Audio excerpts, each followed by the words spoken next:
В глубину, конечно, полностью не знаю сути дела, но это безобразие, что творится, насколько я могу это понимать. Очень все неправильно, все не по-церковному, все не по-человечески. Ավաջաններն ինչպես ու մեր սփյուռք հայրը լավ է նվիրված են, լավ է կօգնեն, միշտ ելել ենք, մենք սփյուռք հայ չենք, մենք այնտեղ ապրել ենք, միշտ կերտանք ու կանք, բնականներ հալածողները նրանց լավ չեն, ծախված են, պրոստը դավաճանությունը, ծաղն է գիտեն նորություն չի։ Ինչ կար, թող այդպես էլ գնա, մեր Աստվածը մեր հետ է։ Ինչ ուզում ա փոխեն, Աստված միակ, մեկն է, բոլորիս համար։ Ես չեմ խորանում այդ հարցերում։ Այսինքն ինչ-որ գրքով գրված է, դա էլ կատարվում է։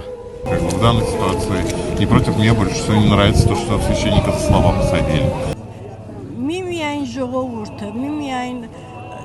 հասարակ մարդիկ, նրանք են դժվում։ Պետական իշխանության աշխատակիցները իրանց աշխատանքին, եկեղեցական աշխատողները իրանց աշխատանքին, միմիայն դժվող ու միամիտ հայ ժողովուրդը, հասարակ ժողովուրդը։ Կաթողիկոսը ես էլ եմ, թե կտրիչի չկապում, իրանք մեր ամանեն կատա։ Կոտրում են երևի հայ ժողովրդին։ Պարակն է, ընդամենը գլխավոր նպատակը պարակն է։